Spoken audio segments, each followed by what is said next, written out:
So Anil Kumar గారు, నేను compare చేసి అడుగుతున్నాను.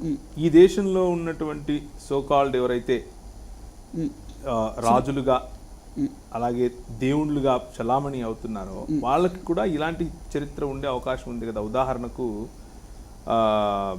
ఉదాహరణకు మథుర, ఈరోజుకు మథుర అనే ఊరుంది కదా. అయోధ్య, ఈరోజుకు అయోధ్య అనే ఊరుంది కదా. అంటే మీరు చెప్పే ఉదాహరణ ఇలా ఉంది. అయోధ్య అనే ఊరుంది కాబట్టి రాముడు ఉండటం లేదండి.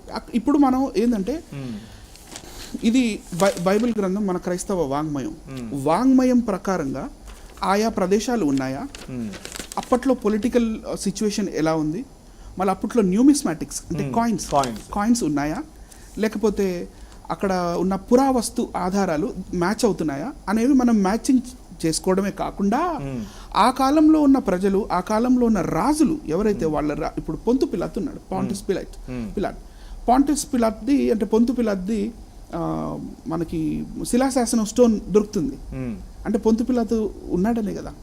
సో కానీ మనం హైందవ వాంగ్మయం దగ్గరికి వచ్చేసరికి ఇలాంటి మ్యాచింగ్స్ మనం మ్యాచ్ చేయలేము. అంటే ఎలాంటి చేయలేరు? ఫర్ ఎగ్జాంపుల్ వాల్మీకి రామాయణం ఉత్తరాఖండ 42వ సర్గలో శ్రీరాముడు సీతమ్మ వారు వీళ్ళిద్దరూ కలిసి 10,000 సంవత్సరాలు రాజ్యం చేసినట్టుగా మనకు కనపడుతుంది.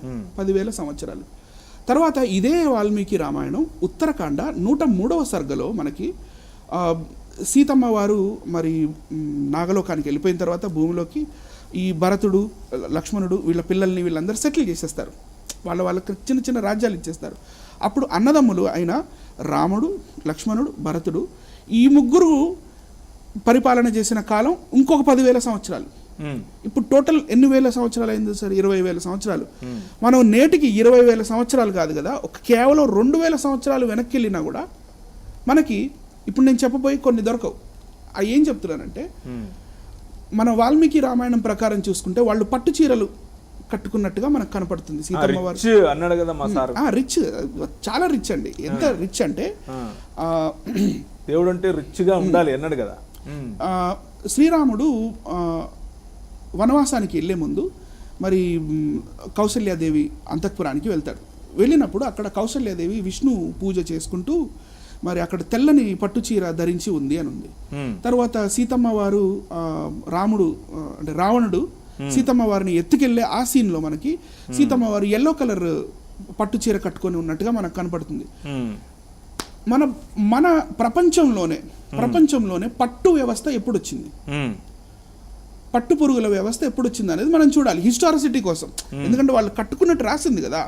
మరి పట్టు పురుగుల పట్టుకొని ఆ పట్టు పురుగులు అవి మల్బరీ ఆకులు తిని తర్వాత అవి గొంగళి పురుగులుగా మారిన తర్వాత అవి దాన్ని చుట్టూ ఒక థ్రెడ్ లాగా తయారు చేసుకొని కకూన్గా మారుతుంది.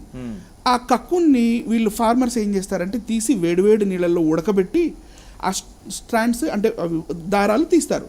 ఈ పట్టు పరిశ్రమ ప్రపంచంలో మొట్టమొదటిసారిగా ఎప్పుడు వచ్చింది?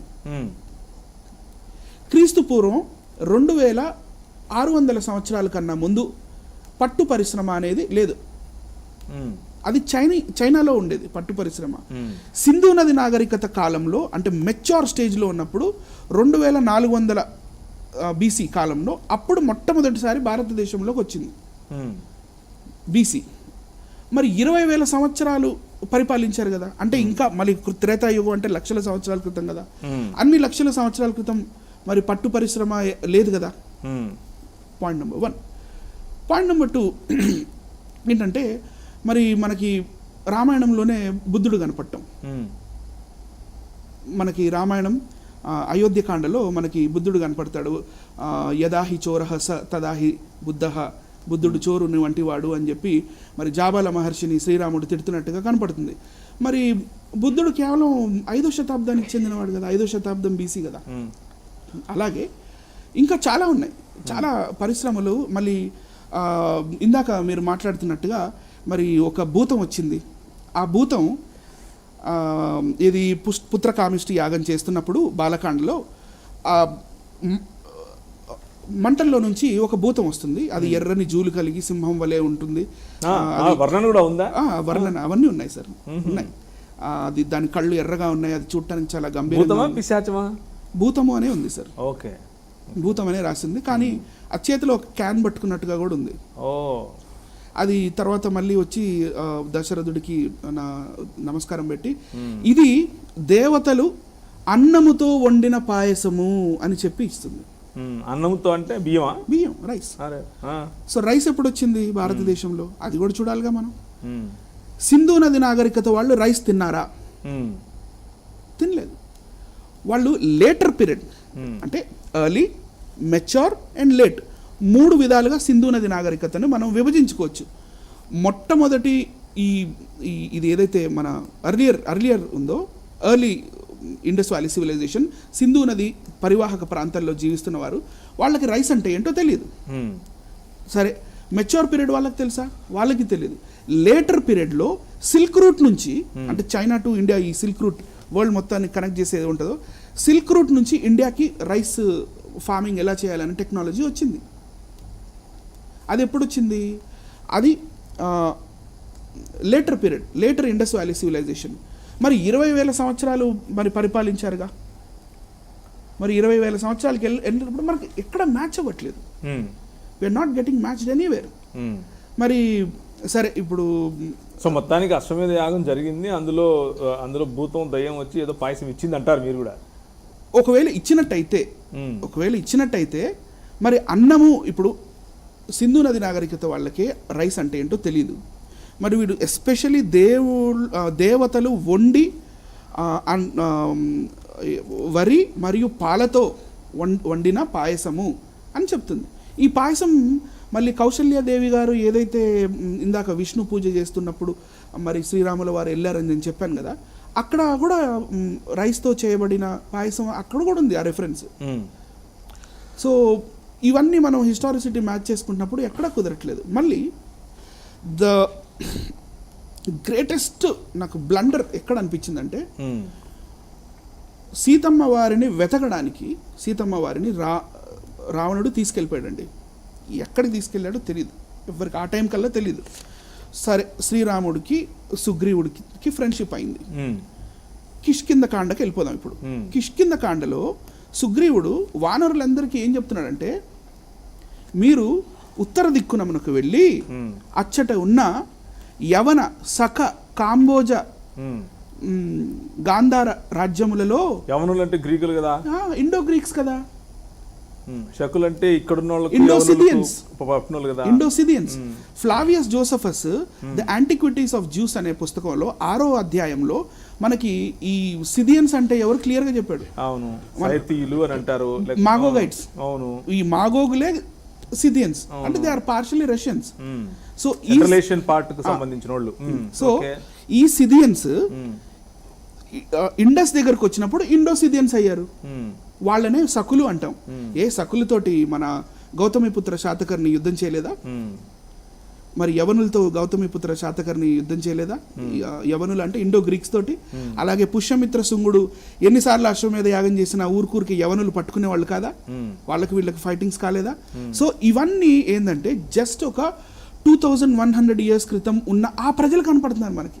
యవనులు, సకులు, కాంబోజులు, గంధర్వులు. గంధర్వులు అంటే ఎవరు? గాంధార రీజన్ కి చెందిన వాళ్ళు. గాంధార అనే ఆ కాలంలో ఒక గాంధార అంటే ఇది ఆఫ్ఘనిస్తాన్ కదా. ఆఫ్ఘనిస్తాన్. Gandhara capital city Takshashila. అవును అవును. సో ఈ తక్షశిల ఎప్పుడు కట్టించారు? BC 600. ఆకెమినిడ్ ఎంపైర్ కదా కట్టించింది. ఆకెమినిడ్ ఎంపైర్ కి చెందిన కోరేష్ మన బైబిల్లో సైరస్ కదా కట్టించింది. సో వీళ్ళ పార్సీకులకు సంబంధించిన వాళ్ళు. ఎస్. సో మనం వాల్మీకి రామాయణం 101వ సర్గ చూస్తే, ఇది మన ఉత్తరకాండ 101వ సర్గ చూస్తే భరతుడికి 2 పిల్లలు ఉంటారండి. ఒకడు పెద్ద కొడుకు పేరు తక్షుడు, రెండవ కొడుకు పేరు పుష్కలుడు. ఈ తక్షుడు పుష్కలుడుని సెటిల్ చేయడానికి భరతుడు వెళ్ళి గాంధార రాజ్యం మీద యుద్ధం చేస్తే అక్కడ గాంధారవులు ఓడిపోయిన తర్వాత భరతుడు తక్షశిల కట్టించినట్టుగా మనకి రామాయణం చెప్తుంది. అప్పటిదాకా తక్షశిల అనే ఊసే లేదు. ఎందుకంటే భరతుడు కొడుకు పేరు కదా తక్షుడు అంటే. మళ్ళీ తక్షశిలాకి ట్విన్ సిటీ లాంటిదే ఇంకొక సిటీ లాంటిది అని, ఎందుకంటే కొంచెం డిస్టెన్స్ ఉంది. పుష్కలావత్ అని ఇంకొక ఊరు ఉంటుంది, అది కూడా గాంధార రాజ్యంలో ఉంది. పుష్కలుడు వల్ల కానీ ఈ పుష్కలావతం ఇండస్ వ్యాలీకి సంబంధించిన ఊరు అది. సో హిస్టారిసిటీ కానీ జాగ్రఫీ కానీ మనకి లేకపోతే ఈ అసలు ఏది కుదరట్లేదు. అయితే ఇది మొత్తానికి రీసెంట్గా ఆలిన కథ అంటారా? నా నోటితో చెప్పించుకోవాలనుకుంటున్నారా? మీరే స్పీకర్, మీరే చెప్పాలి. నేను స్పెషల్గా చెప్పేది ఏం లేదండి. ఇప్పుడు రామాయణం అనే కాదు, మనం హైందవ వాంగ్మయంలో మనం చూసుకుంటే మనకి ఋగ్వేదం 6వ మండలం 26వ సూక్తంలో పరశికాసురుడు కనపడతాడు. ఓ ఇంద్ర, మేము పరశికాసురుడిని వధించితిమి, హరియూప నదిని దాటితిమి అని ఉంది. హరియూప నది అంటే ఇప్పటికీ ఉంది. ఎక్కడుంది? పర్షియాలోనే ఉంది. హరియూప నది is nothing but Hari Rud river. Hari means Vishnu, Rud means రుద్రుడు. హరిరుద్ నదియే వీళ్ళు హరియూప నది అని ఋగ్వేదంలో రాసుకున్నారు. 6వ మండలంలో మనకు దొరుకుతుంది. మేము పరశికాసురుని పుత్రులను వధించితిమి అని ఉంది. అంటే వాళ్ళు ఏంటంటే ఆ కాలంలో ఆ నది దాటి ఇండియాకి వస్తున్నప్పుడు, ఆర్యన్ ఇన్వేజన్ జరుగుతున్నప్పుడు, మేము అప్పుడు వాళ్ళకి పర్షియన్స్కి వీళ్ళకి పడలేదు. అప్పుడు పరశికాసురుడు, ఎవరు పడకపోతే వాళ్ళు అసురులే కదా. ఇప్పుడు నేనంటే ఇష్టం లేదు, నేను అసురుని అయిపోతాను. సో పరశికాసురుని వధించితిమి అని క్లియర్గా మనకి కనపడుతుంది. సో తర్వాత మహాభారత యుద్ధంకి వెళ్ళి చూద్దాం. పర్షికాసురుడు అంటే పర్షియన్స్ అని 100%. ఇంకా వేరే పర్షియన్స్ ఎవరు ఉండరు కదా. లొకేషన్ కూడా చెప్తున్నారు కదా, హరియూప నది దాటితిమి అని. మరి హరిరుద్ర రివర్ ఉంది కదా మనకి. సో మళ్ళీ ఇప్పుడు ఇఫ్ వి జంప్ టు మహాభారతంలో కూడా యవనులు, సకులు, కాంబోజులు, పల్లవులు, చోళులు, చెడిరాజులు వీళ్ళందరూ మహాభారత యుద్ధం చేసినప్పుడు వీళ్ళందరూ ఒక్కొక్క అక్షౌహిణిగా వచ్చినట్టు మనకు కనపడుతుంది. అవును. కానీ వీళ్ళందరూ కౌరవుల వైపు. మరి కానీ వీళ్ళందరూ మరి గౌతమిపుత్ర శాతకర్ణి, పుష్యమిత్ర శుంగుడు, లేకపోతే అశోకుడి కాలానికి చెందినవాడు. తర్వాత ఇంకా చాలా ఉన్నాయి. ఇంకా ఇట్లా మనం చూసుకుంటూ వెళ్తుంటే మనకి యవనులు, సకులు, కాంబోజులు అంతా వీళ్ళే కనపడతా ఉంటారు. సెల్యూకస్ గురించి నేను చెప్పాలనుకున్నా. సెల్యూకస్ నికేటర్ 1 లేకపోతే సెల్యూకస్ నిసేటర్ అని కూడా అంటారు. అతను అలెగ్జాండర్ తోటి కదా సార్ వచ్చింది. అలెగ్జాండర్ జనరల్ కదా. అలెగ్జాండర్కి జనరల్గా ఉన్న అతను, అలెగ్జాండర్ మళ్ళీ వెనక్కి వెళ్ళిపోయిన తర్వాత ఆ కొన్ని ప్రాంతాలని ఇతను తిన దగ్గర పెట్టుకొని సెల్యూసిడ్ ఎంపైర్ అని ఒక సెల్యూసిడ్ ఎంపైర్ స్థాపించాడు. స్థాపించిన తర్వాత ఎన్నో వందల సంవత్సరాలు వీళ్ళ పూర్వజులు అంటే వంశీకులు, వీళ్ళ వంశస్థులు, వంశానికి చెందిన వాళ్ళు సెల్యూకస్ 1, సెల్యూకస్ 2, సెల్యూకస్ 1 మెయిన్, తర్వాత సెల్యూకస్ 2, సెల్యూకస్ 3, సెల్యూకస్ 4, ఆ తర్వాత కొంతమంది వస్తారు మనకి, డిమెట్రియస్ అని, మెనాండర్ అని, వీళ్ళందరూ ఇండో గ్రీక్సే, యవనులే. శైలూషుడు మీకు రామాయణంలో ఏం చేస్తున్నాడు అనేది నా question. What is Seleucus doing in Ramayana? Seleucus ఏం చేస్తున్నాడు రామాయణంలో? ఇప్పుడు నేను ఏదైతే భరతుడి కథ చెప్పానో, భరతుడు తన ఇద్దరు కుమారులైన పుష్కలుడు మరియు తక్షుడు వీళ్ళిద్దరిని తీసుకెళ్ళి ఎక్కడ గాంధార అంటే కాంధార్, నేటి కాంధార్, అక్కడికి వెళ్ళి యుద్ధం చేసింది ఎవరి మీద? రామాయణంలోనే క్లియర్గా మనకు రెఫరెన్స్ ఉంది. 100 వాల్మీకి రామాయణం ఉత్తరాఖండ 100వ సర్గ. 100వ సర్గలో ఆ గాంధార రాజ్యంలో ఉన్న శైలూషుడు అనే రాజు యొక్క వంశస్థులు సెల్యూసిడ్ ఎంపైర్ గురించి చెప్తున్నాడు, సెల్యూకస్ పిల్లల గురించి. సో మనకి హిస్టారికల్లీ ఎక్కడ మ్యాచ్ అవుతుంది సార్? ఎక్కడ మ్యాచ్ అవ్వట్లేదు. మోర్ ఓవర్ మనకు రామాయణంలో వానరులు మాట్లాడినట్టుగా కనపడుతుంది. అది ఎన్ని కోట్ల మంది వానరులు చెప్తుందంటే మనకు వాల్మీకి రామాయణం. మరి మన పురావస్తు శాఖ వాళ్ళు, ఆర్కియాలజికల్ సర్వే ఆఫ్ ఇండియా వాళ్ళు మరి ఎన్నో తవ్వకాలు జరిగినప్పుడు ఒక్క వానరుడి అవశేషాలు కూడా దొరకలేదు. అంటే మాట్లాడే కోతి. రైట్ అండి. అంటే ఇందాక మీరు డిచ్కి బాబా పేరు చెప్పారు కాబట్టి అది కోతులతో బ్రిడ్జ్ కట్టించాడు మా రాముడు అని ఆయనే అన్నాడు. సో కాబట్టి మనం కోతులు అనాల్సి వస్తుంది. సో నిజంగా అంటే ఎందుకంటే మనం నేను క్లియర్గా ఏం చెప్తున్నానంటే సుగ్రీవుడు ఏం చెప్పాడు, మీరు ఉత్తర దిక్కున ఉన్న యవన సక కాంబోజ రాజ్యములలో సీతమ్మ వారిని మరియు హిమవత్ పర్వతమందు వెతికి రండు అని అన్నాడు. అంటే హిమాలయాస్ కూడా కవర్ చేసుకుంటే రండి అన్నాడు. మళ్ళీ యవనులు సకులు కాంబోజులు వీళ్ళంతా అలెగ్జాండర్ తర్వాత వచ్చిన వాళ్ళు కదా, అంతే కదా. అంటే అలెగ్జాండర్ ఉన్న టయానికి మాట్లాడే కోతులు ఇండియాలో ఉండేవా? నేను జోక్ చేయట్లేదు, నేను చాలా సీరియస్గా అడుగుతున్నా. లేదు ఇది కొన్ని లక్షల సంవత్సరాల క్రితం అంటే లక్షల సంవత్సరాల క్రితం యవనులు సకులు కాంబోజులు లేరు కదా.